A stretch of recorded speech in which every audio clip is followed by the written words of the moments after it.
Завидливиот ортак.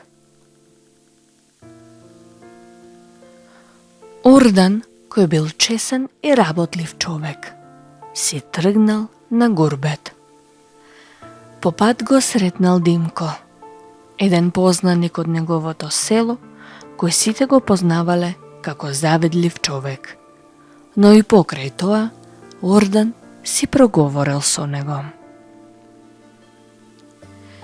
По некое време муабет, по предлог на Димко, иако Ордан имал во себе помалку пари, се заортачиле.